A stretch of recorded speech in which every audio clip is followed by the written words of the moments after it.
Morning mga katubero. Ngayon nandito tayo sa bukid ni Sanghel. Tignan natin, nagro-rotivator si isang katubero, si Jomar. At ayun, eto na, ayun na, tumatakbo na ang rotivator. Yan po ang trabaho nating mga magbubukid sa araw-araw. Kailangan ihanda ang bukid habang maaga para mapagtanim maaga, ani na maaga, maganda ang presyo ni palay. Ayan mga daanan natin itong punlaan niya. Eto na. At eto na.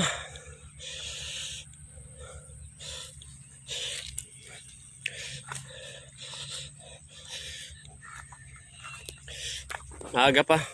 Time check. 8 o'clock in the morning. Philippine time. At sa mga subscriber natin na nasa saan man sulok ng mundo, ganito po ang buhay namin dito sa Pilipinas. That's our life in the Philippines, you know.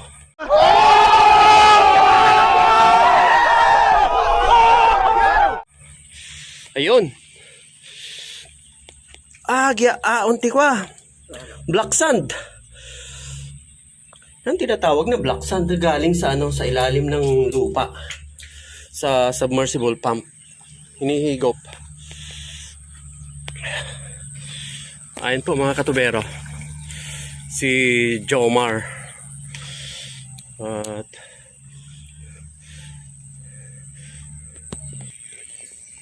At yan po mga katubero, at yan naman si Kuan. Makikita nyo, si isang katubero, yun. Si Bayo Eric. Ayun, nagtatabas. Nagtatabtab. Medyo nakasum na pero medyo malabo na. Malayo. Siguro nasa 100 meter ang layo. Ayun na. Pinaandar na yung solar. 8 o'clock pa lang. Wala, makulimlim oh. Ganito po ang panahon ngayon. Ayan. Naka 360 tayo oh.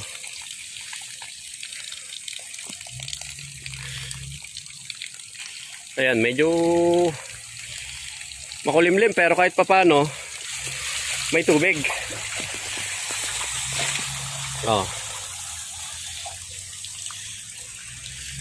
Yan po ang solar power mga kaibigan. Kahit makulimlim, may ma-detect lang ng konting sinag ng araw, nagpo-produce na siya ng power. At lalo na pag mamaya, pag tumaas na yung haring araw, lumabas na volts.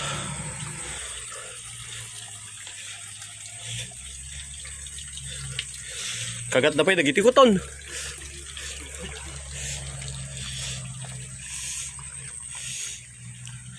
Ay mga tubero, lapitan natin si Jomar. Punta natin.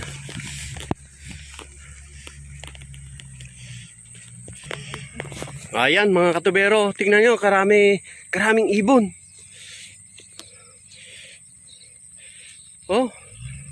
Dapat pala dito may dalang baril What? What the f***?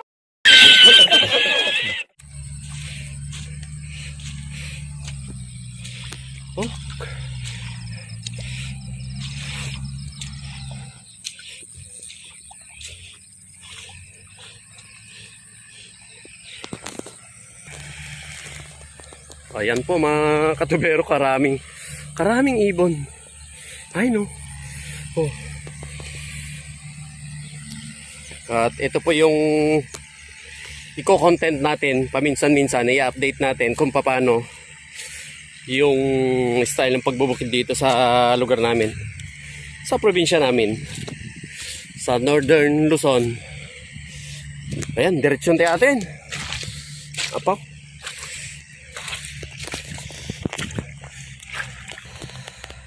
Nung araw, kabataan ko, nauso na rin nung araw ang rotavator, pero hindi, ngayon bumabalik ulit. Dati kasi nung una, ara-araro lang ng kalabaw, tapos sinusuyod.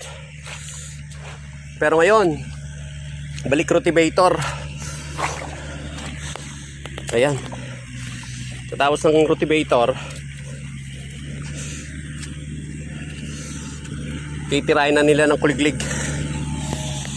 Ayan.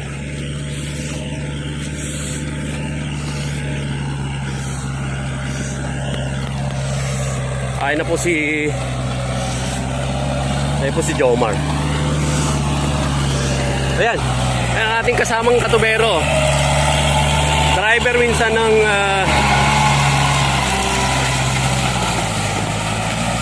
napakasipag.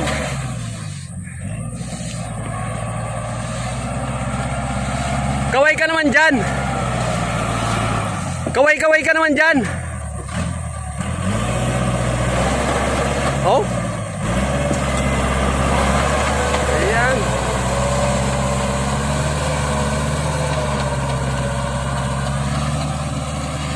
Ayan,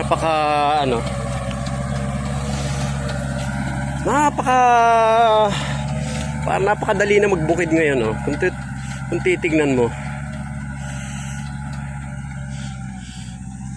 Tapos yung mga pilapil na yan, na-sprayan na rin ang pangruot. Kaya patay na. Lanta na rin yung gulay. Yung damo. Ito, titirahan niya. Hanggang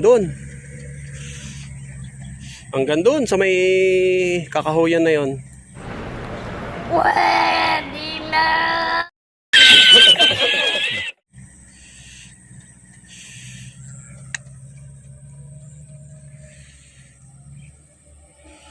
Yung kabilang kabilang bukid, ayun, nagkukuliglig.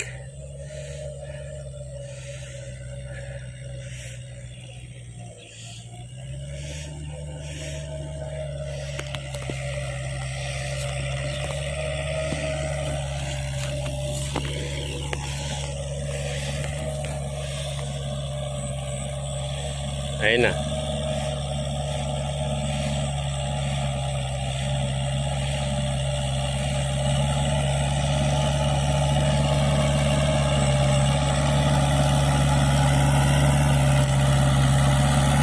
Nanamay, napaka ng rotavator. Ayun, kaway, sige. Kaway.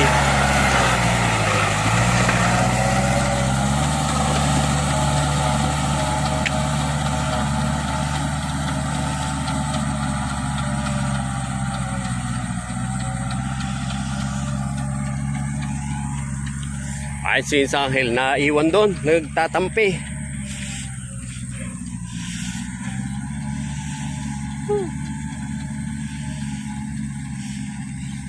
Mga ilang daan lang ng rotavator. Mas malalim na kaysa kuliglig.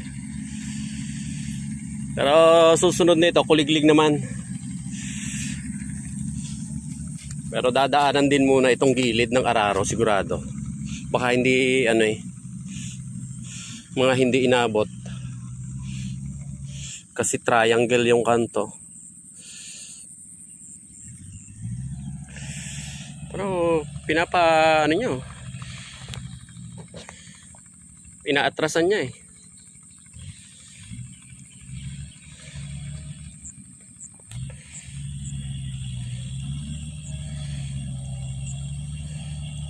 Ayan.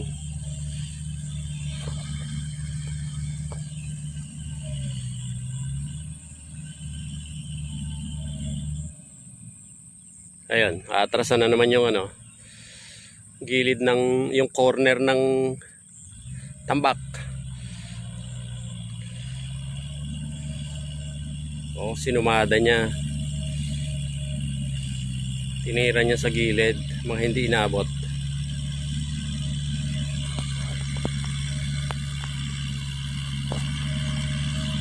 Ayan.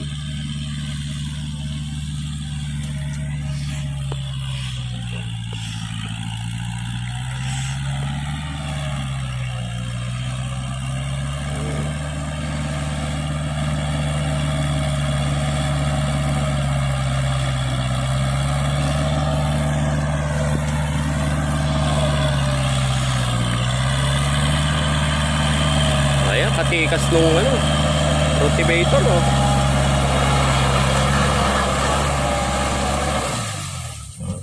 Ayan, atras ngayon. Ayan. So hindi mo na hindi mo na pala kailangan ano, araruhin yung gilid. Kasi kumbaga talagang inano na. Pinapaatrasan na niya. So ayun mga katubero, doon muna tayo, balik mo tayo doon. Bali, tatapusin niya hanggang doon sa dulo. Siguro saglit lang yan. Siguro 2 oras pa. Kaya ngayon, pera lang talaga ang patatakbayin mo na ngayon pagka talagang may bukid. Lahat pera talaga. Ay, kung wala kang pera, yun ang problema. Kaya itong mga may pera, yun ang mga may makinarya gamit para mas mapadali ang pagbubukid. Tulad niyan, yung solar panel. Kasi malaki-laki na rin ang gastos. Ito, dati nang may deep well. Tapos actually nauna na yung submersible. Kinabit na nila una. Pagkatapos pinakabitan ngayon ng solar. So kung tanong ng mga iba, magkano ang pakabit ng solar? Ito, ang kabit namin na ito is 170k. At pinalitan ng bagong submersible pump. Yung dati, inalis na. Ayan. Kami na nag-provide ng mga gamit. Kalalim naman ito. Ayan o. Tinampian ni Sanghel para at least yung tubig hindi na tumagos sa baba. Ayan. Sa susunod, tayo na may magtatampi. Dahil dati namang trabaho natin yan.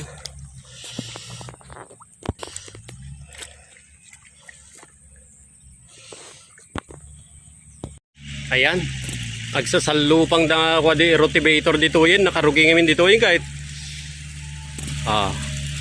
Ag-rotavator damot tidak tabangin rin. Ni Uncle nga Inteng Pabro. Ayan. Ito naman. Kasalukuyan pa si Jomar oh.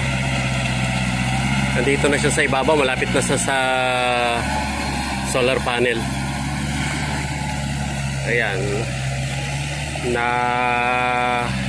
Kumbaga naawis na amin nagiti karuba nga kwan. Para yung kabila oh, medyo nakaplaster na konti.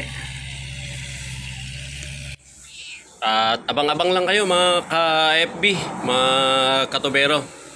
Para sa susunod magpupunla na tayo ng palay para sa itatanim dito sa kabukiran na to.